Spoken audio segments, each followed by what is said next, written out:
Hello, good evening, नमस्कार। Welcome to Exampur. मैं अमित पांडे एक बार फिर से स्वागत करता हूं आपके अपने परिवार एग्जामपुर। हम हैं एग्जामपुर, कलम से क्रांति। और जैसा कि पता ही है कि कल आपकी दीपावली है, तो दीपावली की त्यौहार की आगामी बहुत बधाई। लेकिन उससे पहले पढ़ाई जरूरी है बाबू। क्यों? क्योंकि 19-20 दिसंबर को आपका पेपर लगता है। तो इस कारण से हम नहीं चाहते कि आपकी एक भी क्लास मिस की जाए। तो उसी क्रम को आगे बढ़ाते हुए आज हम उत्तर प्रदेश के एक विशेष सेशन के बारे में बात करेंगे, बजट के बारे में बात करेंगे। क्योंकि बजट की जब बात करते हैं तो इससे हमारे परीक्षा में कई सारे क्वेश्चन सीधे सीधे पूछे जाते हैं। और क्वेश्चनों का जो फॉर्मेट होता है 2-3 तरीके से होता है। एक तो ये पूछा जाता है कि ये बताइए कि इस पार्टिकुलर योजना पे कितने करोड़ रुपए दिए गए, या फिर ये पूछा जा सकता है कि इस बजट में क्या नई योजना चालू की गई। इसके अलावा कोई नई चीज़ अगर जो इस बजट के अंतर्गत जोड़ी गई है तो उसको भी क्वेश्चन के फॉर्मेट में पूछने की संभावना रहती है। या ये पूछा जा सकता है कि बजट किस तरीके से देखने को मिला, किसने प्रस्तुत किया, वित्त मंत्री कौन था। तो जो अनगिनत टाइप के संभावित क्वेश्चन आपके देखने को मिल सकते हैं इससे, उस सेशन पे आज हम विशेषतः बात करेंगे। तो आप लोगों का बिल्कुल स्वागत है। बस जुड़ जाइए। यहाँ पे ऋषभ जी, आशीष, रजनी शुक्ला, प्रियंका, संजना, सोनिया, मोनिका जी, रितु कुमारी, आशीष दुबे जी, बिल्कुल मिराज अली, आप लोगों का बिल्कुल स्वागत है। और क्लास की बेसिक शुरुआत यहीं से करते हैं। बस आपका एक ही काम होगा, नैतिक जिम्मेदारी यही होगी कि क्लास को थोड़ा सा लाइक करें और जल्दी से इसे सब्सक्राइब करें और साथ ही इसे शेयर करें। क्यों? क्योंकि जब शेयर करोगे तभी आपके भाई बंधु जो कहीं ना कहीं इधर उधर भटक रहे हैं वो भी आके क्लास में ज्वाइन कर लेंगे। तो क्लास की बेसिक शुरुआत करते हैं। उत्तर प्रदेश के बजट के बारे में चर्चा करेंगे। अच्छा, बजट के संदर्भ में एक पॉइंट विशेष ध्यान रखिएगा कि ये जो हमारा बजट प्रस्तुत किया जाता है, जो हमारा बजट एक तरीके से पेश किया जाता है, वो अगले साल के लिए पेश किया जाता है। ये सबसे बड़ी बात होती है कि जो हमारा बजट पेश किया जाता है वो अगले साल के लिए पेश किया जाता है। क्यों? क्योंकि जैसे मान लेते हैं अब हमारे पास जेब में हमारे 10,000 रुपये हैं, तो हमारी क्षमता क्या होगी, हम उस 10,000 रुपये को खर्च कर पाएंगे। लेकिन जब हमारे पास पैसा ही नहीं होगा तो हम कैसे खर्च कर पाएंगे। तो वही जो हमारे राज्य का एक तरीके से स्वरूप होता है, उस राज्य के स्वरूप के हिसाब से क्या होता है, बजट डिसाइड किया जाता है। मान लेते हैं इतना पैसा हमारे पास कुछ है, तो हम क्या प्लानिंग बनाएंगे, हम यही प्लानिंग बनाएंगे कि अगले साल किस तरीके से इस रुपए को हमें अलग अलग योजनाओं के अंतर्गत खर्च करना है और उसके लिए एक रूपरेखा तैयार की जाएगी। तो ये विशेष याद रखिएगा। कई बार परीक्षा में सीधे सीधे यही क्वेश्चन पूछा जाता है कि बजट जो प्रस्तुत किया जाता है वो पिछले साल का होता है कि अगले साल का होता है। तो ध्यान रखिए, अरे भाई पिछला साल तो हमारा बीत चुका, जितना हमारे जेब में पैसा था उतना तो हम खर्च कर चुके, अब हम बात करेंगे अगले साल की। तो ये विशेष याद रखिएगा कि बजट जो भी प्रस्तुत किया जाता है वो आपके अगले वित्तीय वर्ष के लिए प्रस्तुत किया जाता है। तो इसी कारण आप देखते भी होंगे, जब जैसे मान लेते हैं ये 2020 चल रहा है तो बजट का नाम आता है 2020-21। क्यों?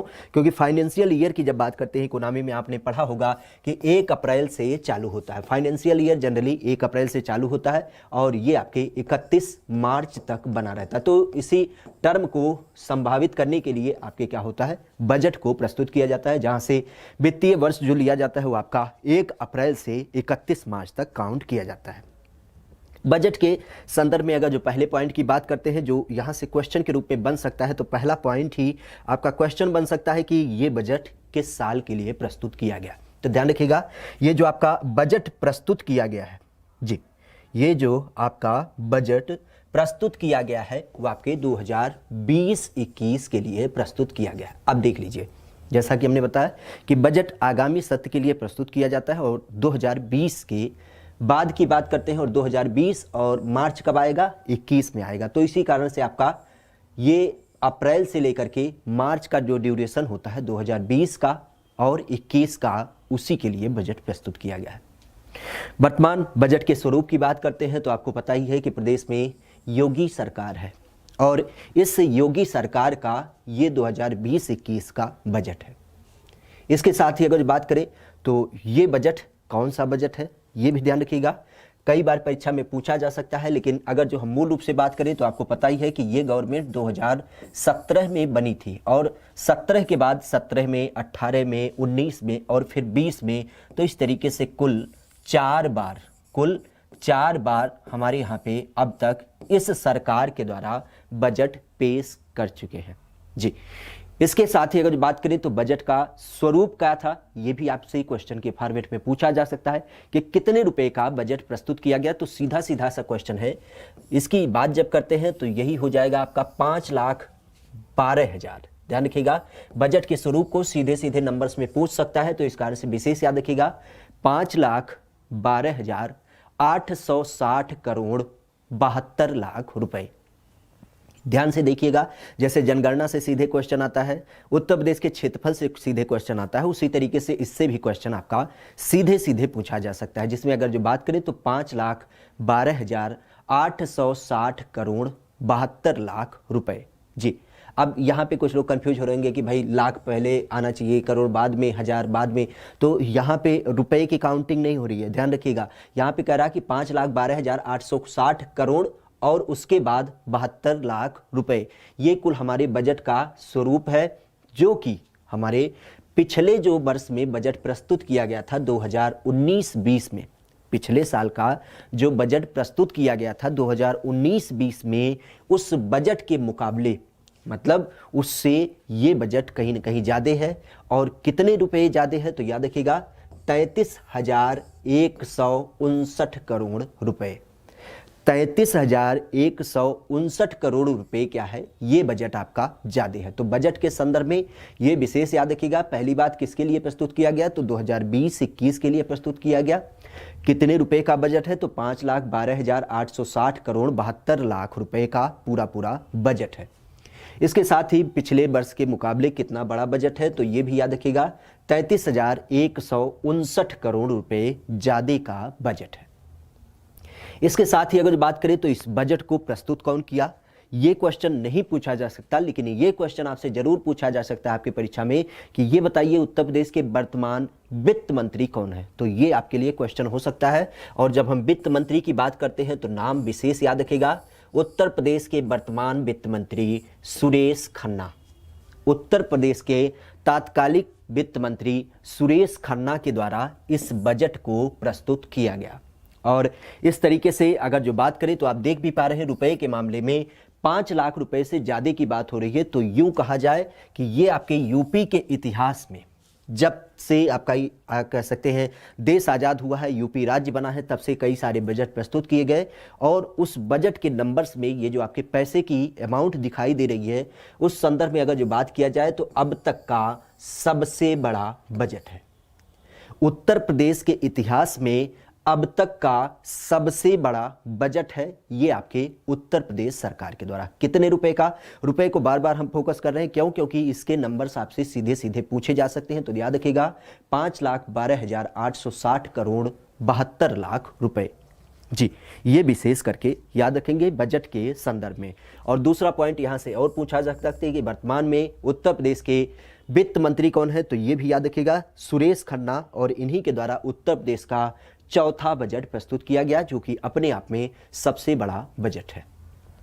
अब जैसा कि हमने बताया कि जो बजट प्रस्तुत किया जाता है, इसके अंतर्गत कई सारी योजनाओं को सम्मिलित किया जाता है। शिव कुमार जी, बिल्कुल। तो यहाँ पे जब हम बात करें तो बजट में कई सारी योजनाओं को सम्मिलित किया जाता है, और इसके अंतर्गत जो आपके प्रदेश में पहले से कुछ योजनाएं चल रही हैं उसको पैसे का अलॉटमेंट दिया जाता है। और मान लेते हैं कोई नई योजना चालू की जा रही है तो उसके लिए भी पैसा दिया जाता है। जाहिर सी बात है, बजट नाम से ही पता चल रहा है पैसे की बात होगी, तो पैसा हर डिपार्टमेंट को ज़रूरत होती है कुछ काम करने के लिए। जैसे मान लेते हैं यही हमें संस्थान चलाना है, तो संस्थान में बेसिक रिक्वायरमेंट क्या है, बिजली है, इलेक्ट्रिसिटी है, यहाँ के एम्प्लॉई हैं, और इसके बाद कुछ जो और नेसेसरी खर्चे हैं उसके लिए हमें बेसिक ज़रूरत होगी। तो हम शुरू से ही प्लानिंग बना लेते हैं कि हमें इस मद में क्या करना है, इतने अमाउंट खर्च करने हैं। और उसी के संदर्भ में आपसे क्वेश्चन भी पूछा जाता है अलग अलग तरीके से कि ये बताइए कि अगर जो गोरखपुर में चिड़ियाघर बन रहा है तो उसके लिए कितने रुपए दिए गए, या फिर जेवर में हवाई अड्डा बन रहा है तो उसके लिए कितना दिया गया, अयोध्या का जो आपका विकास किया जा रहा है उसके लिए कितना पैसा दिया गया। तो इसी संदर्भ को ध्यान रखते हुए चलेंगे। और यहाँ पे अगर जो बात करते हैं तो एक एक चीज़ों को देखेंगे। जैसे बनारस की जब बात करते हैं तो बनारस में सांस्कृतिक केंद्र जो आपका वहाँ का, चूंकि आपको पता ही है बनारस एक सबसे प्राचीन सिटी मानी जाती है भारत के संदर्भ में। ये माना जाता है कि ये लगभग 5,000 वर्ष पुरानी शहर है। तो जाहिर सी बात है, जब 5,000 वर्ष कोई पुराना शहर है तो उसकी अपनी एक विरासत होगी, उसका एक अपना कल्चर होगा, उसका एक हेरिटेज होगा। तो उसको संरक्षित करने के लिए राज्य सरकार के द्वारा वहाँ एक सांस्कृतिक केंद्र की स्थापना की जा रही है। और किसी भी केंद्र की जब स्थापना की जाएगी तो उसके लिए रुपए की जरूरत होगी। तो इसके लिए याद रखिएगा 180 करोड़ रुपए अलॉट किए गए हैं। 180 करोड़ रुपए अलॉट किए गए हैं बनारस में, जो आपका सांस्कृतिक केंद्र डेवलप किया जाएगा।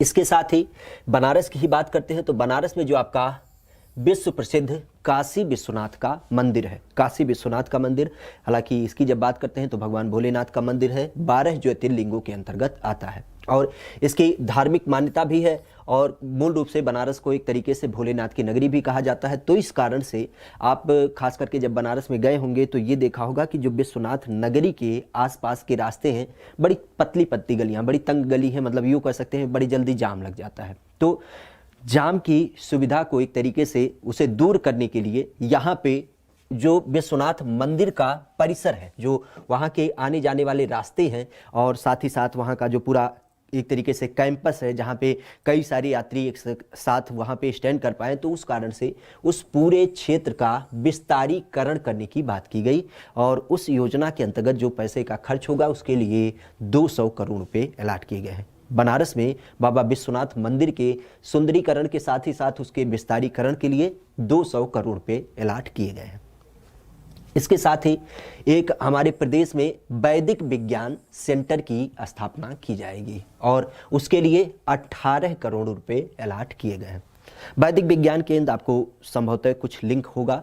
वैदिक की बात करते हैं तो आपने जब मैथ पढ़ा होगा तो उसके अंतर्गत आपने देखा होगा वैदिक गणित के बारे में, जिससे आप कितनी आसानी से क्या करते हैं, चीज़ों को कैलकुलेट वगैरह कर लेते हैं। तो उसी से संदर्भित है कि आप अपने प्रदेश में ही जानते हैं या भारत देश की जब बात करते हैं तो हम कई बार अपने प्राचीन लोगों के बारे में बात करते हैं, जैसे आर्यभट्ट का नाम लेते हैं, चरक की नाम लेते हैं या कालिदास का नाम लेते हैं। तो इस तरीके से हमारे यहाँ पे बड़े ऐसे प्रकांड विद्वान हुए जो अलग अलग क्षेत्रों में अच्छा कार्य किए, लेकिन हमारे यहाँ पे कोई वही रिकॉर्ड वाली बात थी नहीं। इस वजह से हमने क्या किया, उसका कॉपीराइट नहीं ले पाए, तो इस कारण से विदेशियों ने उसे जब ढूंढ दिया, पेपर वर्क कर लिया, तो इस कारण कॉपीराइट उनके पास है। लेकिन जब हम विद्वानों की बात करते हैं तो उस मामले में कहीं ना कहीं हमारा जो वेद कल्चर था वो बहुत ज़्यादा डेवलप था। और आज की अगर जो बात करते हैं तो आज की ज़रूरत क्या है, आज साइंस की बड़ी ज़रूरत है। क्यों? सिंपल सा लॉजिक है, जैसे आज आप क्लास कर रहे हैं तो इस क्लास का माध्यम क्या है, इस क्लास का माध्यम विज्ञान ही तो है। जो आपके हाथ में मोबाइल है या जो इंटरनेट है या जो ये बिजली है या जो ये डिजिटल बोर्ड है, इन सब के बीच में जो चीज़ें दिखाई दे रही हैं वो केवल साइंस ही है। क्यों? अगर जो साइंस ना होता तब फिर क्या होता, गांव में कहीं एक पेड़ के नीचे गुरुजी बैठे होते और 20-30 बच्चे उनके किनारे बैठे होते, तो केवल वहीं तक शिक्षा का क्षेत्र आपका संभावित होता। और इसी तरीके से चिकित्सा के क्षेत्र की अगर बात करते हैं, आज कोरोना का महामारी चल रहा है, आप देख भी पा रहे हैं कि कितने लोग इसके काल के गाल में समा गए। लेकिन बहुत सारे विज्ञान के क्षेत्र से जुड़े हुए व्यक्ति ऐसे भी हैं जो उसके ऊपर शोध कर रहे हैं, मतलब दवाओं का खोज वगैरह कर रहे हैं। तो इस कारण से अगर जो देखा जाए तो अगर जो विज्ञान को हमारे यहाँ पे वैदिक कल्चर से जोड़ के देखा जाए तो कहीं ना कहीं इसका बड़ा डेवलपमेंट किया जा सकता है। तो इसी कारण से वैदिक और विज्ञान दोनों का मिला जुला स्वरूप एक वैदिक विज्ञान सेंटर की स्थापना के लिए हमारे यहाँ पे 18 करोड़ रुपए की लागत से इस सेंटर की स्थापना की जाएगी। इसके बारे में बजट में निर्णय लिया गया। इसके साथ ही अयोध्या की जब बात करते हैं, भगवान राम की नगरी की, तो आप जानते भी हैं हमेशा चर्चा में रहता है। इस कारण से अयोध्या में खास करके पर्यटन के विकास के लिए और वहाँ की जो कल्चरल हेरिटेज, जो वहाँ की विरासत है, उसको सजोने के लिए अयोध्या में 95 करोड़ रुपए की व्यवस्था की गई है। 95 करोड़ रुपए की विशेष व्यवस्था की गई है कि किस तरीके से अयोध्या में वहाँ के पर्यटन को डेवलप किया जाए, जिससे देश विदेश के लोग यहाँ पे राम नगरी में आके भगवान राम के दर्शन करें और साथ ही साथ वहाँ के जो कल्चरल चीज़ें देखने को मिलती हैं उसका लुत्फ उठाएं। तो उस कारण से 95 करोड़ रुपये का यहाँ पे अलॉटमेंट किया गया है। इसके साथ ही हम बताएं तो आपके गोरखपुर शहर की बात आती है और गोरखपुर में आपने सुना भी था रामगढ़ ताल, रामगढ़ ताल, जहां पे अशफाक उल्ला खान प्राणी पक्षी विहार प्राणी उद्यान ये सारों की स्थापना की जा रही है। उसी संदर्भ में चूंकि रामगढ़ ताल की जब बात करते हैं तो एक बड़ा सा ताल है, उस ताल में वाटर स्पोर्ट्स की बात की जाती है। आपने कभी ओलंपिक वगैरह में देखा होगा कि हमारे यहाँ के लोग जाते हैं तो खास करके क्रिकेट का नाम बहुत ज़्यादा चलता है, इसके अलावा हॉकी खेलते हैं, बहुत किया, गोला वोला फेंक लिया, लेकिन इसके अलावा भी वाटर से संबंधित कई सारे खेल होते हैं, जैसे तैराकी की बात करते हैं, बटरफ्लाई तैराकी होती है, या उसी में आपका एक तरीके से वॉलीबॉल वगैरह खेला जाता है। तो मतलब वाटर से संबंधित आपके नौकायान या ये सारी चीज़ें यहाँ पे बड़ी मात्रा में देखने को मिलती हैं। तो वाटर से संबंधित जो आपके स्पोर्ट्स होते हैं उसको डेवलप करने के लिए ताल के अंतर्गत विशेष उससे संबंधित चीज़ों को, इंस्ट्रूमेंट को डेवलप करने के लिए और उस ताल की साफ सफाई के लिए 25 करोड़ रुपए की अलॉटमेंट की गई है। इसके साथ ही राज्य में कन्या सुमंगला योजना, हमने बताया भी था, सुमंगला योजना किससे संबंधित है? बच्चियों के पढ़ाई लिखाई से संबंधित है कि जब बच्चियां जन्म लेंगी और स्नातक के स्तर तक की शिक्षा ग्रहण करेंगी तो 6 स्टेज में उन्हें पैसा दिया जाएगा, और ये जो पैसा दिया जाएगा उसके लिए जो रिजर्व रखा गया है वो आपका 1200 करोड़ रुपए इसके अंतर्गत रख लिया गया है, जिससे भविष्य में जब इन्हें पैसे देने की आवश्यकता हो तो ये गवर्नमेंट ना कहे कि भाई हमारे पास पैसा नहीं है तो क्या करना, अगले साल आकर ले लेना। तो इस कारण से 1200 करोड़ रुपए पहले से ही इसके लिए अलॉट कर दिया गया है। इसके साथ ही अगर बात करें तो PWD जो आपका पब्लिक वर्क डिपार्टमेंट होता है, जो अलग अलग तरीके से रोड वगैरह का निर्माण करता है आपके अलग अलग क्षेत्रों में, तो इस PWD की जब बात करते हैं तो उसके द्वारा पूर्वांचल निधि की एक स्थापना की जाएगी।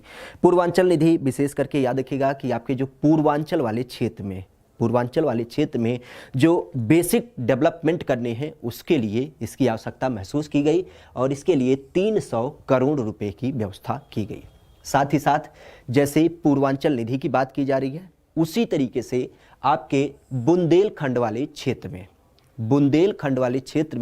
बुंदेलखंड निधि की स्थापना की जाएगी, और इसकी जब बात करते हैं तो इसके लिए 210 करोड़ रुपए की व्यवस्था की गई है। चूंकि बुंदेलखंड की जब बात करते हैं तो इसे भी आपको पता होगा कि बहुत पिछड़ा हुआ क्षेत्र है, तो इस कारण से इस पिछड़े हुए क्षेत्र को किस तरीके से डेवलप किया जाए, जिस कारण से 210 करोड़ रुपए की व्यवस्था यहाँ पे की गई। इसके साथ ही अगर जो देखा जाए तो दिल्ली से मेरठ के बीच, आप जानते भी होंगे, अगर जो लोग इधर से संबंधित होंगे तो देख रहे होंगे कि एक आपका ट्रेन से संबंधित रैपिड ट्रांजिट सिस्टम बन रहा है। मतलब जैसे मेट्रो चल रही है कि आपको कश्मीरी गेट से अगर जो नई दिल्ली जाना हो तो बड़ी आसानी से पहुंच सकते हैं, तो उसी तरीके से मेरठ शहर को किससे, दिल्ली से जोड़ा जाएगा, जिसके माध्यम से क्या होगा कि बड़े आसानी से, बड़ी जल्दी से अगर जो कोई दिल्ली में नौकरी करता है, मेरठ से आना चाहता है, तो इस रैपिड ट्रांजिट सिस्टम के माध्यम से तेजी से क्या होगा, घंटे 2 घंटे में दिल्ली आ जाएगा, तो उसे ड्यूटी वगैरह करने में नहीं दिक्कत होगी। और इस तरीके से अपने आप में ये पहली व्यवस्था बनाई जा रही है आपके प्रदेश के अंतर्गत, और इसके लिए भी 900 करोड़ रुपए आपके अलॉट कर दिए गए हैं। इसके साथ ही आपको पता ही है कि आपके उत्तर प्रदेश में भी कई शहरों में मेट्रो चल ही रहे हैं, जैसे आपको पता है कि लखनऊ में चलता है, इसके अलावा आपके नोएडा में चलता है, लेकिन कुछ शहरों में और मेट्रो के डेवलपमेंट की बात की जा रही है। जैसे प्रमुख रूप से अगर जो आगरा की बात करते हैं तो आगरा में मेट्रो की स्थापना के लिए 286 करोड़ रुपए की व्यवस्था की गई है, और इसी के साथ अगर बात करें तो कानपुर में मेट्रो की स्थापना के लिए 358 करोड़ रुपए की व्यवस्था की गई है। 2 प्रमुख शहरों में, कानपुर में और फिर आपके लखनऊ में मेट्रो, आगरा में और कानपुर में, तो आगरा में 286 करोड़ और इसके साथ ही कानपुर में 358 करोड़ रुपए इसके लिए अलॉट किए गए हैं, जिससे क्या होगा, यहाँ पे जो आपके मेट्रो के बेसिक कार्य चल रहे हैं उसको गति दिया जा सके। इसके अलावा अगर जो बात करें तो जैसे आपने देखा कि कुछ शहरों में चल रहे हैं, कुछ में बनने वाले हैं, लेकिन कुछ में ये आधार माना जा रहा है कि अब ऐसा किया जाए कि बाकी जो शहर हैं उसमें भी मेट्रो का कार्य सुनिश्चित किया जाए। और इस कारण से आपके उत्तर प्रदेश का एक शहर है गोरखपुर, खास करके मुख्यमंत्री जी का क्षेत्र है, तो उनका एक ड्रीम प्रोजेक्ट है कि गोरखपुर में भी क्या हो, आपके शहर में मेट्रो चले। तो गोरखपुर में, और गोरखपुर के अलावा जैसे बनारस की बात करते हैं या मेरठ वगैरह की बात करते हैं, तो इस तरीके से जो आपके छोटे बड़े शहर हैं उसमें भी ये प्रस्ताव रखा गया है कि कुछ ऐसे शहर हैं जहां पे आबादी ज़्यादा मात्रा में रहती है, तो वहां पे भी क्या किया जाए, मेट्रो का प्रस्ताव तैयार किया जाए। और चूंकि आपको पता ही है कि कोई कार्य करना होता है तो उसके लिए बेसिक कुछ रिक्वायरमेंट होती है, जैसे इंजीनियर वहां पे जाएगा, चीज़ों का सर्वे करेगा, निरीक्षण करेगा, तो उन सब चीज़ों में भी खर्च आता है। तो इस खर्च की जब बात करते हैं तो उसके लिए 200 करोड़ रुपए लाट किए गए हैं, जिससे क्या होगा, जो सर्वे वाला कार्य हो उसमें कोई दुविधा ना उत्पन्न हो पाए। तो गोरखपुर और जो आपके अन्य शहर होंगे वहां पे जो मेट्रो का प्रस्ताव तैयार किया गया है उसके लिए 200 करोड़ रुपए यहाँ पे अलॉट किए गए हैं। इसके साथ ही गांव की जब बात करते हैं तो गांव में आपको पता ही है कि जब 15 अगस्त का दिन था तो मोदी जी ने कहा था कि अब हमारी ये व्यवस्था होगी कि हम हर गांव तक क्या करेंगे, पाइप के द्वारा पानी पहुंचाएंगे। पाइप का पानी का यही संदर्भ था कि स्वच्छ पानी, और जैसे शहरों में आपका टोटी खोलो तुरंत पानी मिल जाता है, उसी तरीके से गाँव में भी वो हैंड पंप का सिस्टम खत्म करेंगे, क्योंकि आपको पता ही है ग्राउंड वाटर जो है, जो आपके ज़मीन का पानी होता है, वो गंदा हो चुका है। तो इस कारण से अब सरकार ने ये माना है कि जो आपके ग्रामीण क्षेत्रों में विशेष करके जहाँ पे पानी का अभाव है, जैसे बुंदेलखंड पहली प्रियॉरिटी होगी, तो इस कारण से वहाँ पे विशेष करके क्या किया जाएगा, पानी पहुंचाया जाएगा। किसके माध्यम से? पाइप के माध्यम से। और उस योजना के अंतर्गत जो खर्च आएगा उसके लिए 3,000 करोड़ रुपए आपके अलॉट किए गए हैं। हमने अभी बताया कि ग्रामीण जलापूर्ति के लिए 3,000 करोड़ रुपए आपके उपलब्ध कराए गए हैं। लेकिन एक स्पेशल फंड बनाया गया है आपके विंध्य और बुंदेलखंड वाले क्षेत्र में। विंध्य और बुंदेलखंड वाले क्षेत्र के अंतर्गत जो आपके गांव आते हैं, चूंकि यहाँ पे खास करके पठारी रीजन होता है, ग्राउंड वाटर का लेवल बड़ा खराब होता है, साथ ही साथ आर्सेनिक वगैरह की मात्रा बड़ी पाई जाने के लिए क्या होता है, ग्राउंड वाटर सीधे सीधे जब हम यूज करते हैं तो कई सारी बीमारियां हो जाती हैं। तो इस कारण से राज्य सरकार ने ये माना कि जो आपका बुंदेलखंड और विंध्याचल वाला क्षेत्र है वहाँ पे विशेष करके पाइप से शुद्ध पेयजल उपलब्ध कराया जाए, और इसके लिए अलग से 3300 करोड़ रुपए का प्रस्ताव रखा गया है। तो विशेष याद रखिएगा, पूरे प्रदेश के लिए 3,000 करोड़ रुपए और बुंदेलखंड और विंध्याचल वाले क्षेत्र के लिए विशेष 3300 करोड़ रुपए जो आपका पाइप से पानी पहुंचाया जाएगा, उसके लिए इसकी प्रस्ताव रखी गई है। इसके साथ ही अयोध्या की जब बात करते हैं तो हमेशा ही चर्चा में रहता है, आपको पता ही है। और अयोध्या में इन दिनों चर्चा में क्यों? क्योंकि आपको पता ही है कि खास करके यहाँ पे भगवान राम की मंदिर का जो निर्माण किया जा रहा है, पर्यटन का जो डेवलपमेंट किया जा रहा है, और इस गवर्नमेंट की जब बात करते हैं तो इसने प्रियॉरिटी के रूप में एक अंतर्राष्ट्रीय स्तर का एयरपोर्ट बनाने की बात की है। क्यों? क्योंकि जाहिर सी बात है कि सामान्य आदमी तो ट्रेन या बस से चला जाएगा, लेकिन जो बड़े बड़े व्यक्ति होते हैं, जैसे कोई विदेशी पर्यटक है, वो भगवान राम की जन्मभूमि को देखना चाहता है, लेकिन उसे पता है कि यहाँ तो एयरपोर्ट आता ही नहीं, मतलब हवाई जहाज पहुंचती नहीं, तो वो अपना समय थोड़ी ना नुकसान करेगा। तो इस कारण से राज्य सरकार के द्वारा यहाँ पे एक एयरपोर्ट का भी निर्माण किया जा रहा है, जिससे जो आपके कह सकते हैं विदेशी पर्यटक होते हैं उनको एक तरीके से आकर्षित किया जा सके। और इस एयरपोर्ट को बनाने के लिए 500 करोड़ रुपए की व्यवस्था की गई है। इसके साथ ही काम करने वाली जो आपकी महिलाएं होती हैं, अलग अलग तरीके से आपको पता ही है कि बहुत सारी हमारी माताएं बहनें होती हैं जो क्या करती हैं, ड्यूटी करती हैं, रोजगार के संदर्भ में ड्यूटी करती हैं। और उनकी जब बात करते हैं तो आप देखते भी हैं कि दिन में कार्य करना महिलाओं के लिए सुरक्षित माना जाता है, लेकिन रात में जनरली कोई ड्यूटी नहीं करनी चाहता, क्योंकि उन्हें ज़्यादा तक आपराधिक तत्वों से दुविधा होती है। तो इस कारण से राज्य सरकार के द्वारा ये डिसीजन लिया गया कि जो महिला खास करके रात में ड्यूटी करती है, अगर जो वो चाहती है तो उसके लिए अगर जो रात के 10 बजे से सुबह 6 बजे तक उसे ड्यूटी का उसका जो टाइम है, उस टाइम पे अगर जो खास करके वो ड्यूटी से छूटती है या ड्यूटी पे जाना चाहती है, और उसे अगर जो घर पहुंचना है, लेट नाइट जॉब करने के कारण अगर जो उसकी लेट छुट्टी होती है, तो अगर जो उसे घर जाना है, मान लेते हैं कोई टेम्पू या रिक्शा नहीं मिल रहा है, तो उस संदर्भ में अगर जो वो 112 नंबर, 100 नंबर जो आपका पुलिस का होता है, और इसके अलावा जो आपका 112 नंबर होता है पीआरसी वाहन, पुलिस रिजर्व फोर्स का जो आपका वाहन होता है, उस नंबर पे जब कॉल करेगी तो इस पे कॉल करने के लिए क्या होगा, जो संबंधित थाने से पुलिस होगी वो अपनी गाड़ी के द्वारा क्या करेगी, इनको अपने घर तक पहुंचाएगी। और याद रखिएगा, इस पीआरबी जो आपकी वैन होती है उसके अंतर्गत एक महिला सिपाही भी होगी। क्यों? क्योंकि जाहिर सी बात है, अगर जो केवल पुरुष होंगे तो पुलिस भी बहुत साफ सुथरे नहीं होते हैं, तो इस कारण से एक महिला सिपाही की भी अनिवार्यता रखी गई है, जिससे क्या होगी कि जो हमारी माताएं बहनें होंगी उनको कहीं ना कहीं एक सुरक्षित माहौल मिल पाए, खास करके रोजगार के दृष्टिकोण से जब वो लेट नाइट जॉब करती हैं।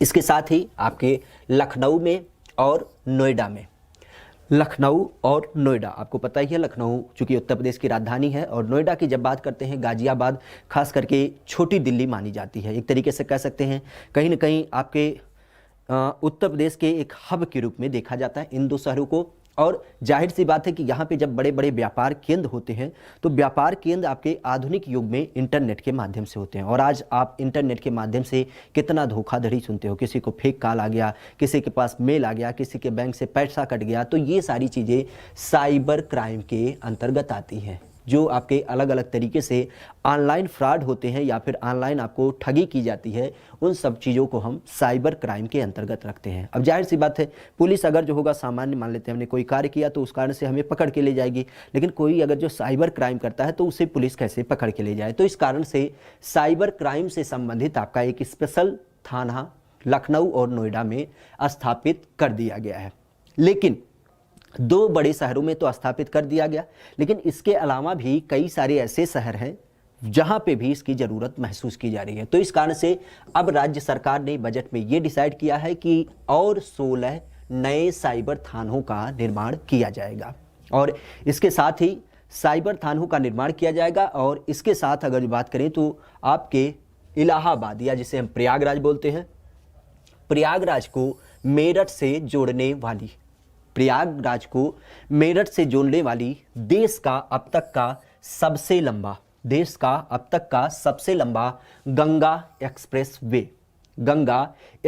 वे की जब बात करते हैं तो इसके निर्माण का भी कार्य चालू किया जाएगा। और इसके अलावा नोएडा की जब बात करते हैं तो नोएडा में एक आपका बड़ा प्रसिद्ध एयरपोर्ट है जेवर में, और जेवर की जब बात करते हैं तो यहाँ पे ग्रीनफील्ड एयरपोर्ट है, और इस एयरपोर्ट के डेवलपमेंट के लिए भी 2000 करोड़ रुपए आवंटित किए जाएंगे। तो ये विशेष याद रखिएगा, एक तो मेरठ से इलाहाबाद तक के लिए गंगा एक्सप्रेसवे, और जेवर में आपका जो एयरपोर्ट बन रहा है, इन सब चीज़ों के लिए भी 2000 करोड़ रुपये आपके अलॉट किए जाएंगे।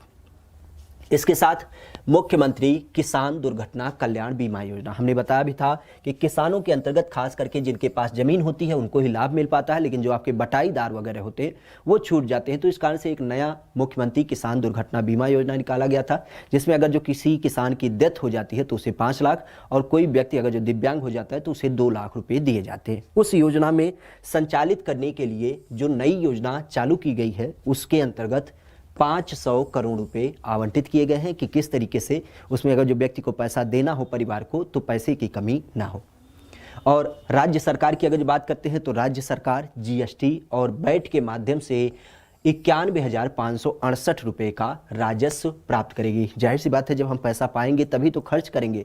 तो वही बात हो रही है कि हमारे यहाँ पे पैसा किससे मिलेगा, तो जीएसटी और वैट से सबसे ज़्यादा पैसा। और क्वेश्चन ये पूछा भी जाता है कि हमारे राजस्व का जो सबसे ज़्यादा प्राप्त होता है वो किससे प्राप्त होता है, तो ध्यान रखिएगा व्यापार कर से प्राप्त होता है। जीएसटी और वैट आपके व्यापार कर के अंतर्गत आते हैं, और इससे सबसे ज़्यादा 91,568 रुपये प्राप्त होने की अनुमान लगाई गई है। और इसके साथ ही आबकारी की जब बात करते हैं, वो जो दारू वगैरह की बात होती है शराब की, तो उससे आपको 37,500 करोड़ रुपए प्राप्त होंगे। इसके अलावा स्टाम्प और पंजीयन की जब बात करते हैं तो उससे 23,197 करोड़ रुपए आपको प्राप्त होंगे। इसके अलावा जो आपके वाहन कर होते हैं, जब आप कोई व्हीकल लेते हैं तो उससे संबंधित जो आपका टैक्स लगता है उसके ऊपर आपको 8,650 करोड़ रुपए प्राप्त होने की संभावना है। तो ये राजस्व मिलने का अनुमान है। सबसे पहला क्वेश्चन यही पूछा जाता है कि आप बताइए कि हमारे यहाँ पे जो सबसे ज़्यादा एक तरीके से कह सकते हैं हमारे यहाँ पे बजट का जो सबसे बड़ा भाग पाया जाता है तो किससे पाया जाता है, तो याद रखिएगा व्यापार कर के द्वारा पाया जाता है। इसके साथ ही अगर बात करें तो गांव में हमने बताया कि गांव में जल जीवन मिशन किस तरीके से अलग अलग तरीके से पाइपों के द्वारा पानी पहुंचाया जाना है, और इसके लिए विशेष करके 3,000 करोड़ रुपए का पूरा प्रावधान रखा गया है। इसके साथ ही गांव में हमने देखा था, विशेष करके जब हम पिछली क्लास कर रहे थे कुछ दिन पहले, तो उसमें ये बताया था कि आपके 18 जो मंडल है उस 18 मंडल के कुछ चुनिंदा ब्लॉकों में 28 आपके क्या होंगे, अटल आवासीय विद्यालय स्थापित किए जाएंगे। अटल आवासीय विद्यालय स्थापित किए जाएंगे, जहां पे विशेष करके जो आपके खास करके कह सकते हैं पिछड़े वर्ग के बच्चे होते हैं उनको वहां पे जैसे नवोदय विद्यालय की संकल्पना होती है उसी तरीके से इस विद्यालय को आवासित किया जाएगा। और इसके अंतर्गत जो पैसा खर्च होगा उसके लिए 270 करोड़ रुपये अलॉट किए गए हैं। इसके साथ ही KGMU जो आपका लखनऊ में पड़ता है, किंग जॉर्ज मेडिकल यूनिवर्सिटी, इसके लिए भी 919 करोड़ रुपए का अलॉटमेंट किया गया है कि किस तरीके से, चूंकि मेडिकल का आपको पता ही है लखनऊ में जब भी किसी को कोई दिक्कत होती है तो सीधा लखनऊ पहुंच जाता है, लेकिन लखनऊ के पास इतना थोड़ी ना पैसा होता है। तो जो बेसिक ज़रूरत होती है वो पैसा इसी बजट के माध्यम से इसको दिया जाता है, और जो बजट दिया गया है 919 करोड़ रुपये इसके लिए आगामी सत्र के लिए दिया गया है। इसके साथ ही मुख्यमंत्री शिक्षुता प्रोत्साहन योजना, आपने देखा भी था कि किस तरीके से युवाओं को प्रशिक्षण देने की जब बात की गई थी, और जब प्रशिक्षण दिया जाता है तो उसके अंतर्गत 2500 रुपये का स्टाइपेंड देने की बात की गई थी। मतलब जब तक वो प्रशिक्षण लेता तब तक क्या होता, 2500 रुपये प्राप्त होते हैं और इस 2500 रुपये में 1500 रुपये क्या होते हैं, केंद्र के द्वारा दिए जाते हैं और 1000 रुपये राज्य के द्वारा दिए जाते हैं। तो इस योजना को चालू करने के दौरान जो योजना चालू की गई, उस योजना के अंतर्गत रुपये देने की जब बात की गई तो उस रुपये को कहाँ से दिया जाएगा, उसके लिए 100 करोड़ रुपये आपके अलॉट एक बार फिर से कर दिए गए, जो आपका क्या था, मुख्यमंत्री से संबंधित मुख्यमंत्री शिक्षुता प्रोत्साहन योजना।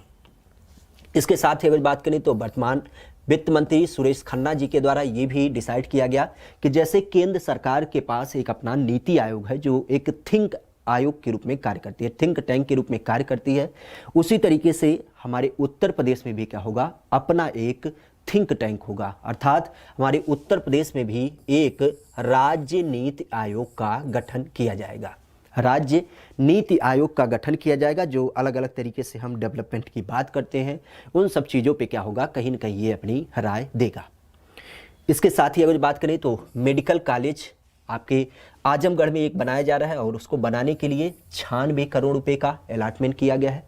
इसके साथ ही लोहिया आयुर्वेद संस्थान, आप जानते भी होंगे जो लोग लखनऊ से संबंधित होंगे, जो लखनऊ में एक संस्थान है लोहिया आयुर्वेद संस्थान, इसकी स्थापना और देखरेख के लिए इसकी जब बात करते हैं तो इसके लिए कुल 477 करोड़ रुपए अलॉट किए गए हैं। 477 करोड़ रुपए अलॉट किए गए हैं किसके लिए, लोहिया आयुर्विज्ञान संस्थान।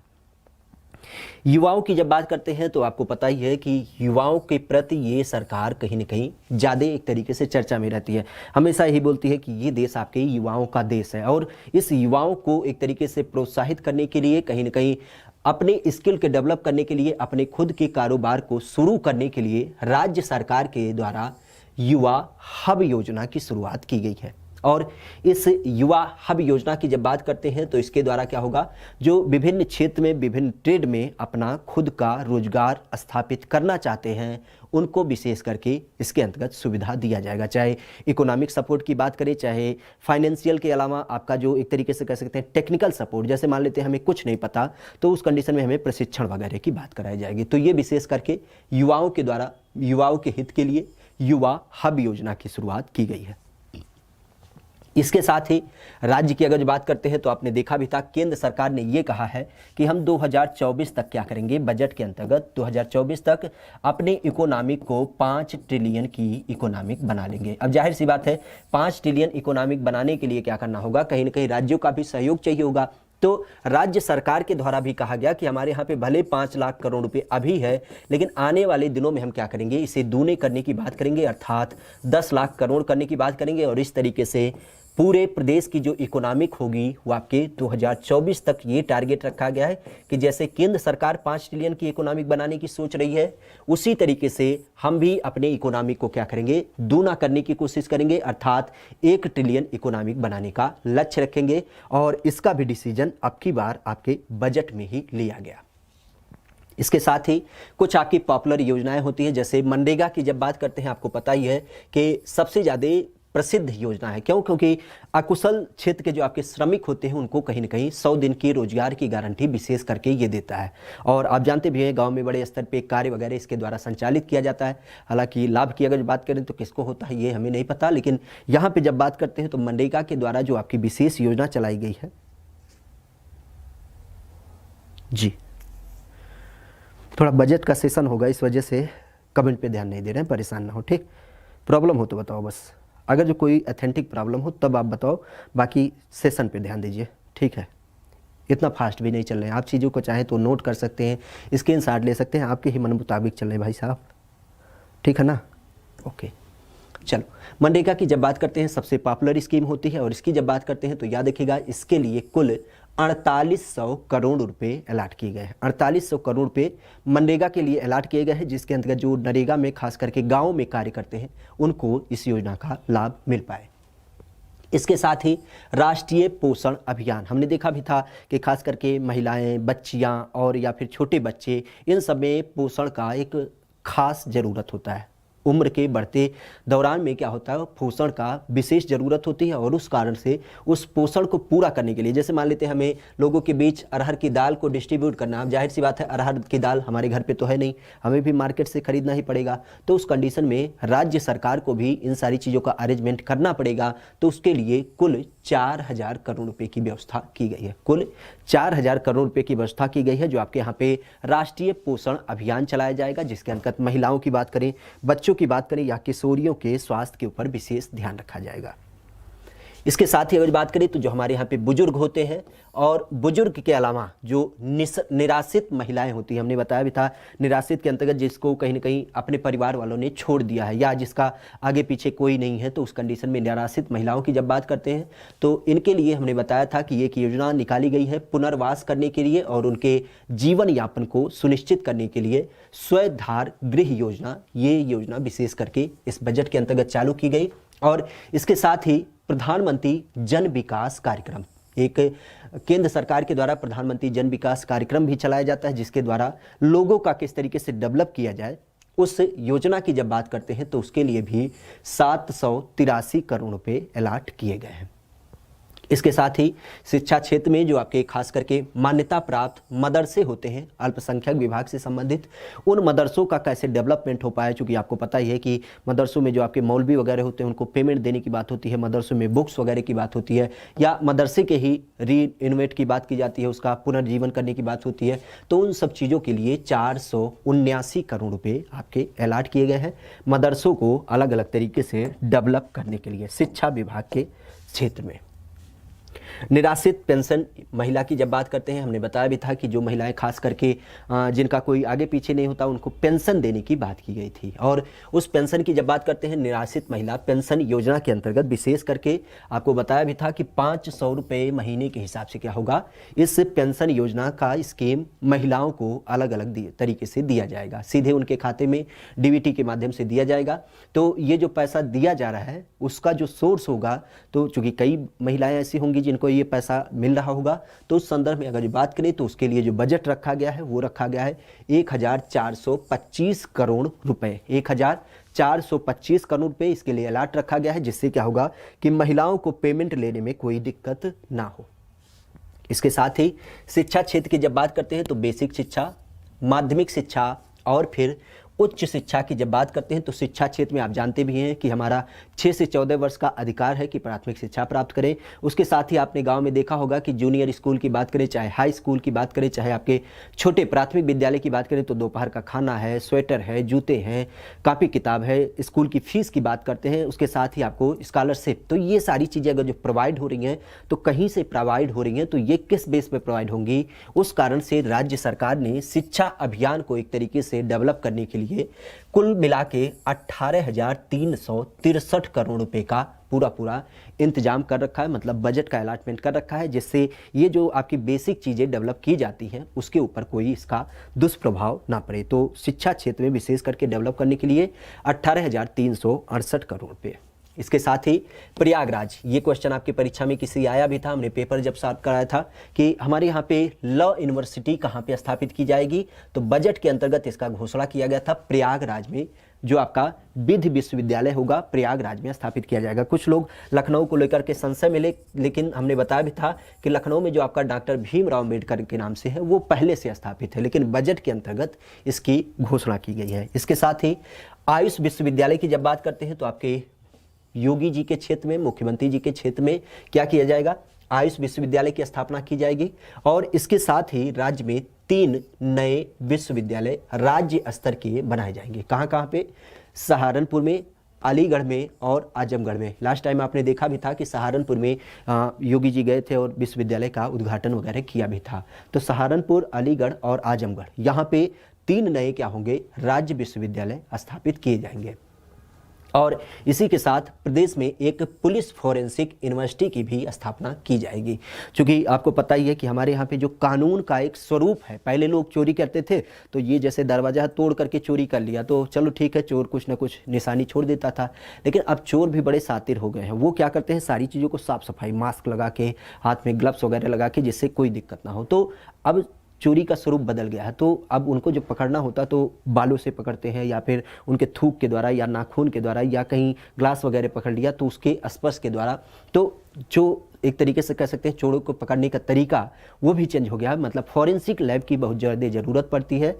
तो इस कारण से अब राज्य सरकार ने ये नियम बनाया, मतलब एक तरीके से कह सकते हैं अपने लिए एक व्यवस्था बनाई, क्योंकि हमारे यहाँ पे फॉरेंसिक का बहुत ज़्यादा डेवलपमेंट नहीं है। इसके लिए जो हमारे नमूने होते हैं उसको गुजरात के लिए भेजना पड़ता है, फिर वहाँ से रिपोर्ट आती है, एक तरीके से कह सकते हैं बड़ी लंबी प्रक्रिया हो जाती है। तो इस कारण से राज्य सरकार ने ये निर्णय लिया कि आपके प्रदेश स्तर में ही क्या किया जाए, इसका डेवलप किया जाए, जिससे क्या होगा ये जो हमारे यहाँ की कार्यवाही होगी जल्दी से हमारे यहाँ पे हो जाएगी।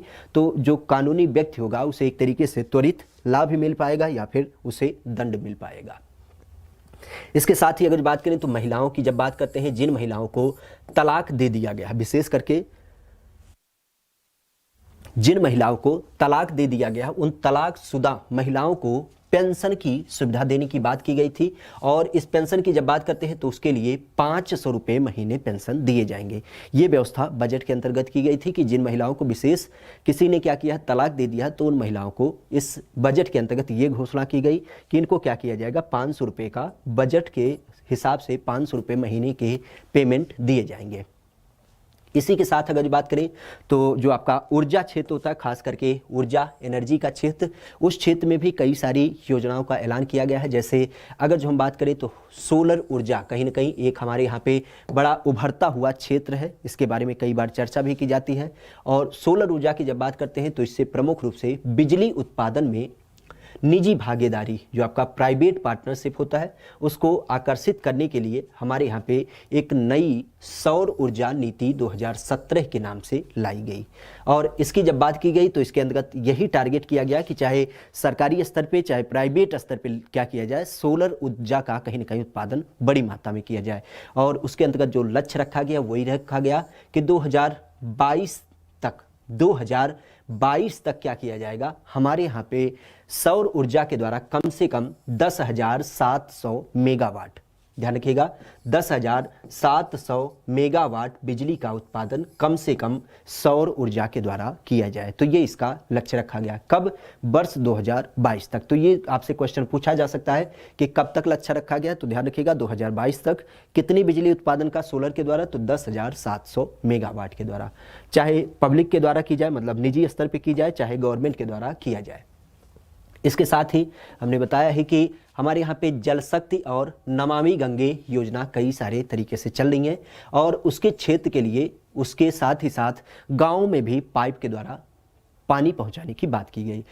इसके साथ ही अगर बात करें तो जैसा कि आप देख ही पा रहे हैं, गंगा यमुना इन सब के ऊपर कई सारी योजनाएं चलती हैं, लेकिन इसके अलावा कई सारे नहर वगैरह बनाने के भी कार्य किए जाते हैं। जैसे सिंचाई की जब बात करते हैं तो इस कारण से एक नहर सरयू नहर परियोजना, और इसकी जब बात करते हैं तो इसके डेवलपमेंट के लिए 1,554 करोड़ रुपये का अलॉटमेंट किया गया है।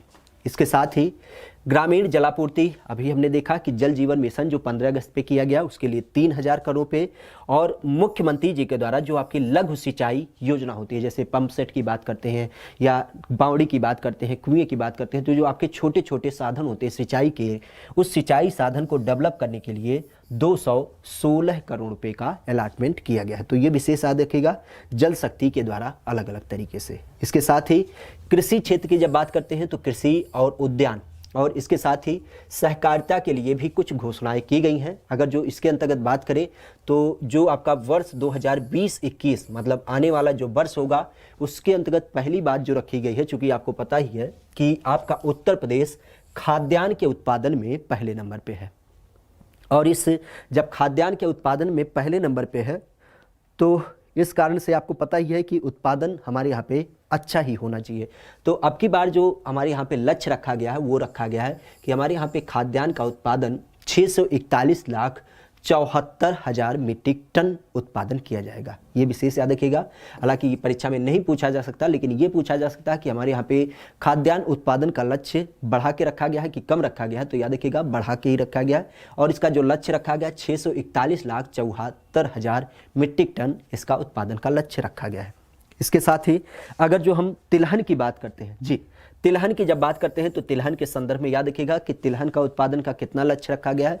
तो इसके लिए भी जो लक्ष्य रखा गया वो रखा गया है कि 13,90,000 मीट्रिक टन तिलहन का उत्पादन किया जाए। चूँकि तेल की जब बात करते हैं तो इसकी आवश्यकता विशेष हमारे यहाँ पे पड़ती है और इसके लिए कहीं ना कहीं हमें ज़रूरत भी पड़ती है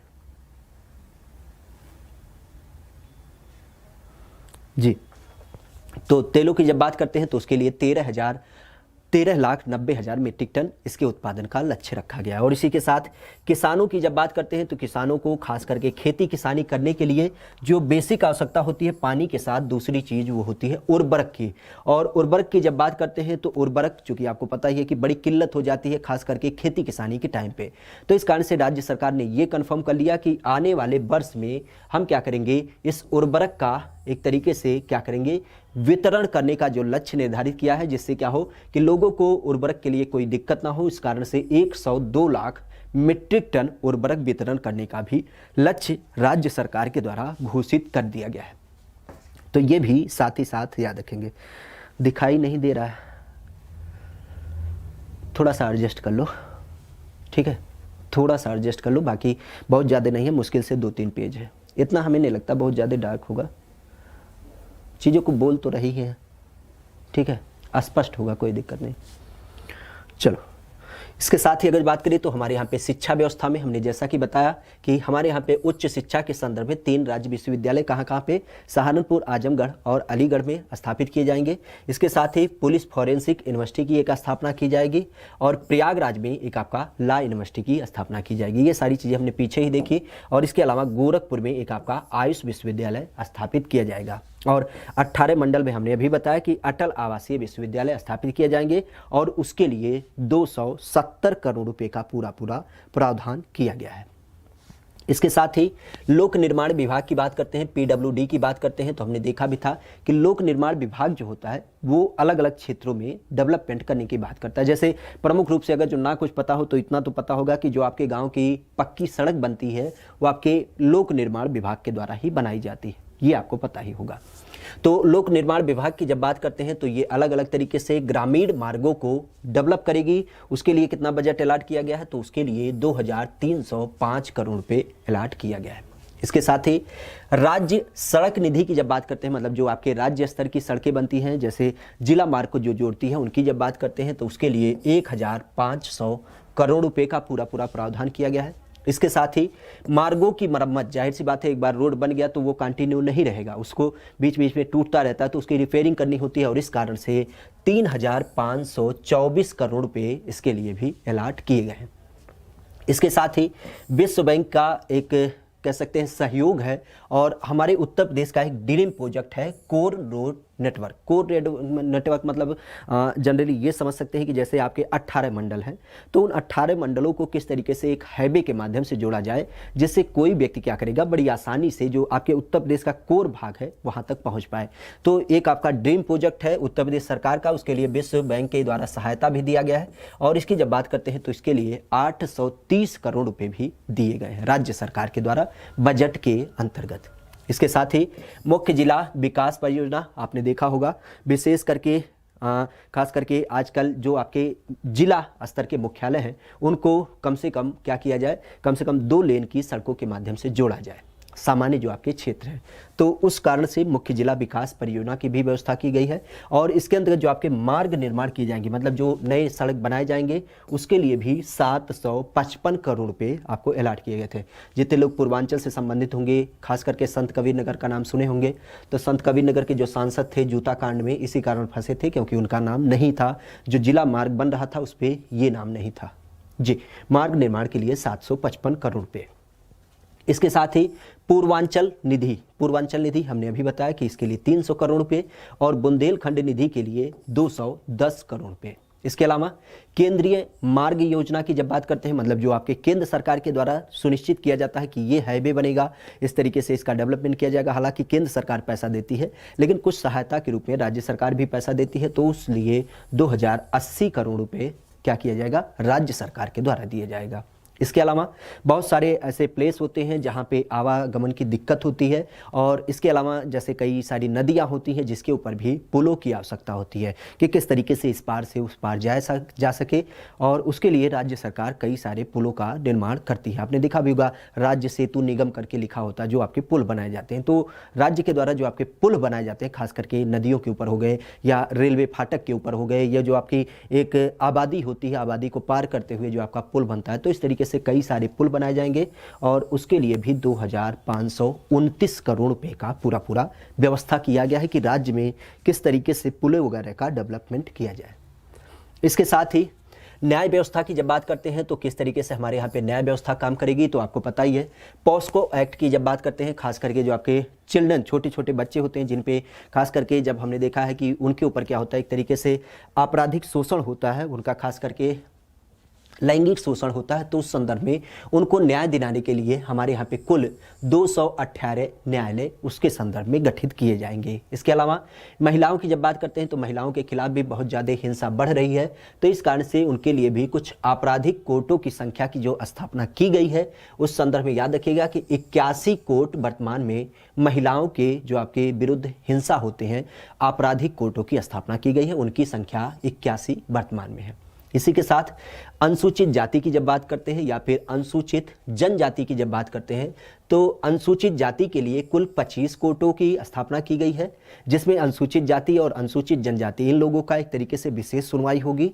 और इसके अलावा अगर जो बात करें तो 13 कॉमर्शियल कोर्ट, कॉमर्शियल मतलब आपको पता ही होगा जो व्यापारिक विवाद होते हैं। जैसे मान लेते हैं हमने क्या किया, अमेजन से क्या किया, कुछ मंगाया, आजकल सेल चल रहा है, आपको पता ही है दिवाली का सेल, तो दिवाली के सेल में हमने क्या किया, जैसे मोबाइल या लैपटॉप मंगा लिया, लेकिन अच्छा क्वालिटी नहीं मिला, हमने उसके वापस कर दिया, लेकिन उसने पैसा नहीं दिया या कुछ कटौती कर दी, तो फिर हम इस तरीके से क्लेम करते हैं। मतलब व्यापार के दृष्टिकोण से कुछ आपको जो खास करके दिक्कत होती है, उसके लिए कॉमर्शियल कोर्ट, तो उससे संबंधित जो हमारे यहाँ पे कोर्ट है उनकी कुल संख्या 13 है। इसके साथ ही निर्वाचित सांसदों, चूंकि आपको पता ही है कि बहुत सारे सांसद विधायक जब क्या होते हैं, विधायक या सांसद बन जाते हैं, तो उनके खिलाफ भी कई सारे कोर्ट रजिस्टर हो जाते हैं।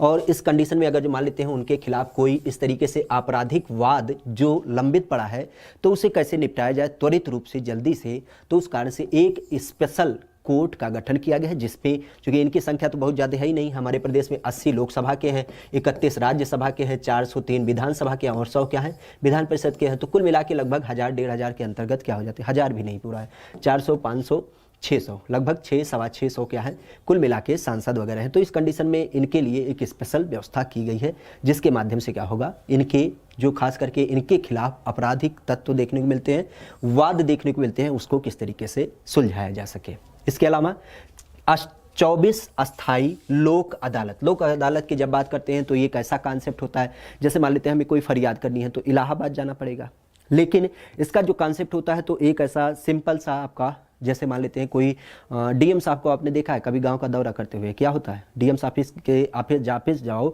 तो उस कंडीशन में एक बड़ा सा ऑफिस होता है, किस तरीके से उसके जो खास करके उनका पीआरओ होता है उसको नंबर देते हैं, तो फिर नंबर आता है, फिर आप जाते हैं। लेकिन जब डीएम साहब आपके गाँव पे आते हैं तो एक सिंपल सा कुर्सी मेज लगा होता है और आप सामने जाते हैं, लेटर पकड़ाते हैं कि साहब हमें ये दिक्कत है, ये परेशानी है, प्रधान गणना नहीं दे रहा है तो ये पेंशन नहीं दे रहा है, इस तरीके से प्रॉब्लम होती है।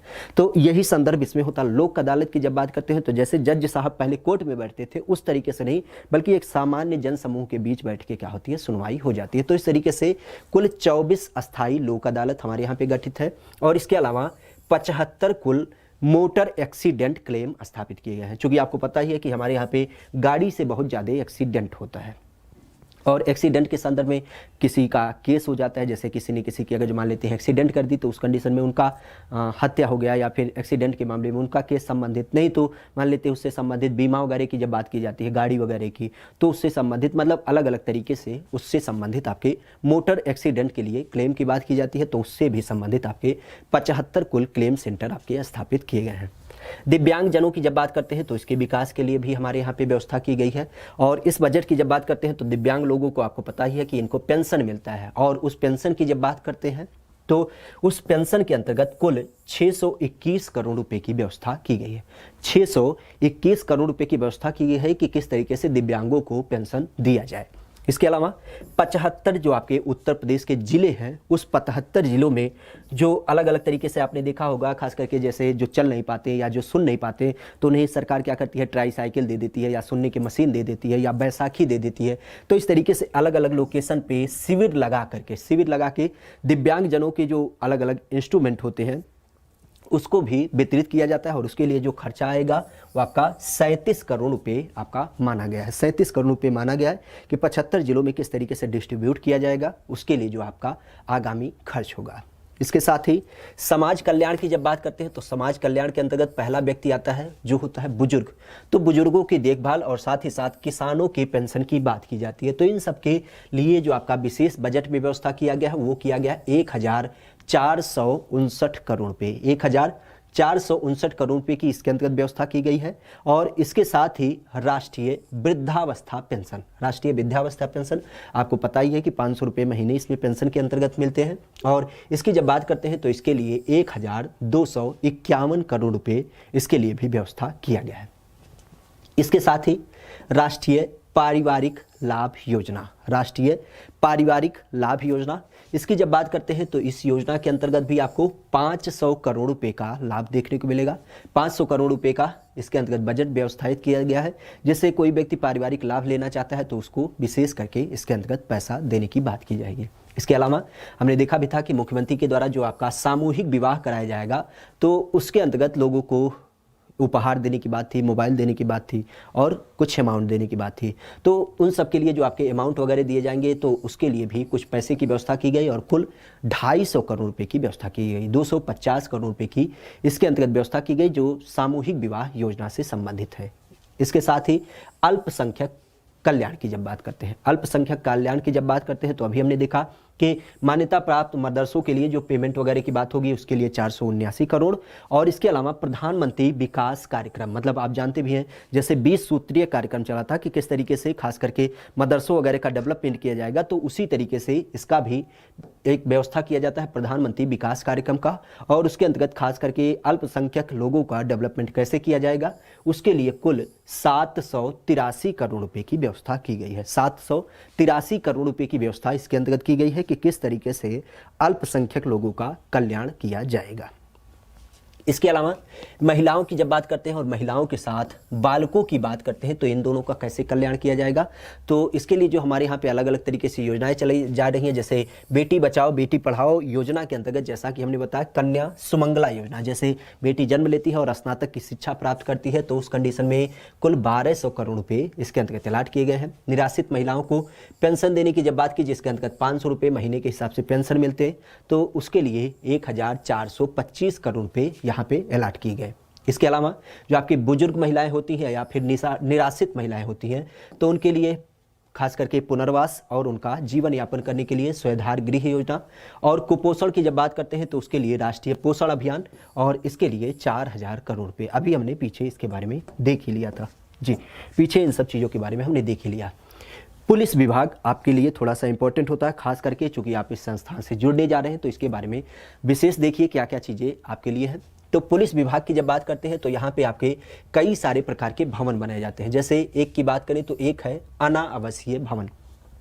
अनावासीय मतलब जहाँ पे कोई नहीं रहता है, जैसे मान लेते हैं एक तरीके से जेल की बात करते हैं तो जेल में लोग रहते हैं लेकिन पुलिस का जो हेडक्वार्टर होता है वहाँ पे कोई रहता है, दिन भर ड्यूटी करते हैं, रात को सब अपने घर चले जाते हैं। तो उस तरीके से अनावासीय टाइप का जो आपका भवन होगा, जैसे कोई गाड़ी खड़ा करने वाला स्टोर रूम टाइप का या किचन की बात करते हैं तो इस तरीके से अनावासीय भवन बनाने के लिए राज्य में 650 करोड़ रुपये अलॉट किए गए हैं। और इसी तरीके से आवासीय भवन जो आपके पुलिस क्वार्टर होते हैं उसको बनाने के लिए कुल 600 करोड़ रुपये अलॉट किए गए हैं। इसके साथ ही जो आपके नए ज़िले बने हैं, मतलब बाद में जो आपके नए ज़िले बने हैं उन नए ज़िलों में क्या किया जा रहा है, आपके आवासीय प्रकार के और अनावासीय प्रकार के भवनों को बनाया जा रहा है तो उसके लिए भी 300 करोड़ रुपये अलॉट किए गए हैं। और ये जो आपके नवसृजित जिले हैं उसमें कुछ अग्निशमन केंद्रों की भी स्थापना की जा रही है और इनकी जब बात करते हैं तो इसके लिए 150 करोड़ रुपये अलॉट किए गए हैं। इसके साथ ही पुलिस बल की जब बात करते हैं तो इस पुलिस बल के आधुनिकीकरण के लिए, मतलब इसका मॉडर्नाइजेशन करने के लिए, चूँकि आपको पता ही है कि जब खास करके मान लेते हैं कहीं पे कोई चोरी हो गई, पुलिस के पास फ़ोन आता है तो पुलिस अपनी टूटी फूटी गाड़ी लेकर डुडू चलती आती है। तो इस कारण से अब ये व्यवस्था बनाई गई कि भैया थोड़ा स्कॉर्पियो ले लो और तेज़ी के साथ चले आओ।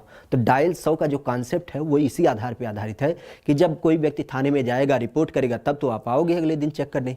तो इस कारण से क्या किया जाए, एक फ़ोन लिया जाए, सिंपल 100 नंबर डायल किया जाए, भैया हमारे यहाँ पे चोरी हो गई, तुरंत आइए। वो तुरंत आएंगे, रिपोर्ट लेंगे और क्या करेंगे, साथ ही साथ चोर को पकड़ने की कोशिश करेंगे। तो ये आधुनिकीकरण की बात हो रही है, मतलब एक तरीके से कह सकते हैं कि इंटरनेट की बात की जाए या जो ऑनलाइन FIR हो रहा है या इसके अलावा डायल 100 की बात करते हैं, तो ये सारी चीज़ें जो आपकी आती हैं, इसके लिए 122 करोड़ रुपए आपके क्या होंगे, अलॉट किए जाएंगे। इसके साथ ही उत्तर प्रदेश में हमने अभी बताया कि एक आपकी पुलिस फॉरेंसिक यूनिवर्सिटी की स्थापना की जाएगी और उस यूनिवर्सिटी के लिए 20 करोड़ रुपए अलॉट किए गए हैं। इसके साथ ही अग्निशमन सेवाओं के लिए क्या किया गया है, 10 करोड़ रुपए अलॉट किए गए हैं। अग्निशमन के बारे में आप जानते हैं, खास करके इसके स्पेशल व्हीकल होते हैं जिसमें पीछे पानी की टंकी लगी होती है, मोटर लगा होता है कि आग वगैरह लगने पे बुझाया जा सके। और इसके अलावा जो इससे संबंधित अधिकारी होते हैं तो उनके पास भी खास करके एक फायर प्रूफ कपड़ा होना चाहिए, नहीं पता चले वही आग बुझा रहे हैं और उन्हीं को आग लग गई। तो इस तरीके से इन सब चीज़ों को किस तरीके से सुदृढ़ किया जाए उसके लिए भी व्यवस्था की गई है। साथ ही साथ अग्निशमन केंद्रों पर वहाँ पे बिजली की व्यवस्था, क्यों, क्योंकि जाहिर सी बात है लोगों को ये लगता है यहाँ पे तो केवल आग बुझाने वाली गाड़ी होती है, आदमी तो रहते ही नहीं है, तो क्या ज़रूरत है बिजली की। लेकिन नहीं, वहाँ पे आदमी भी रहते हैं, कुछ उससे संबंधित अधिकारी भी रहते हैं, तो उनके लिए प्रॉपर बिजली वगैरह की व्यवस्था, जिससे क्या हो, खास करके गाड़ी की देख रेख हो सके। जो लोग वहाँ पे निवास करते हैं तो उन सब चीज़ों को देखते हुए वहाँ पे बिजली की व्यवस्था आधुनिक तरीके से, मतलब सोलर प्लांट के द्वारा किया जाए और उसके लिए भी 20 करोड़ रुपये आपका अलॉट किया गया है। इसके साथ ही स्टूडेंट पुलिस कैडेट योजना, जैसा कि आप जानते हैं खास करके NCC के बारे में, NCC आपने देखा भी होगा, 9वीं 10वीं में बहुत सारे लिए होंगे, खास करके 11वीं 12वीं में। जी बिल्कुल, कई सारे लोग, अच्छा लिए हो, तुम भी लिए हो जी, मदन जी, बिल्कुल ठीक है। तो स्टूडेंट पुलिस कैडेट योजना, जैसे NCC की बात की जाती है, उसी तरीके से पुलिस कैडेट बनाने के लिए स्कूली स्तर पे भी जब कार्य किया जाता है, उस योजना के अंतर्गत किस तरीके से बच्चों को ट्रेनिंग वगैरह दिया जाएगा, कैंप वगैरह में ले जाएगा, तो उस कारण उनके लिए 16 करोड़ रुपए की पूरी व्यवस्था की गई है। इसके साथ ही cyber crime prevention against women and children, मतलब बच्चों के खिलाफ और महिलाओं के खिलाफ जो आपके साइबर क्राइम होते हैं, जैसे मान लेते हैं कोई छोटी क्लास की बच्ची है जिसके पास किसी ने क्या किया, कुछ गलत तरीके से फ़ोटो भेज दिए, या महिलाओं की ही बात करते हैं तो उनके कुछ क्लिप्स वगैरह भेज दिए, तो ये जो आपके क्लिप्स वगैरह से संबंधित या फोटो वगैरह वायरल होते हैं, तो ये सारी चीज़ें आपके साइबर क्राइम में आती है। जैसे मान लेते हैं आपको कोई गलत मैसेज ही टाइप करके भेज दिया, तो उस संदर्भ में ये सारे जो आपके आज के आधुनिक माध्यम में यूज किए जाते हैं, इन्हें हम साइबर क्राइम के अंतर्गत लेते हैं। और उस साइबर क्राइम को रोकने के लिए खास करके महिलाओं और बच्चों के लिए किस तरीके से इसका व्यवस्था किया जाए, तो उसके लिए भी 3 करोड़ रुपये अलॉट किए गए हैं, जिससे क्या हो, जो आज बढ़ते दौर में आपको साइबर क्राइम देखने को मिलते हैं उसको रोका जा सके। तो ये आपका एक लंबा चौड़ा बजट था।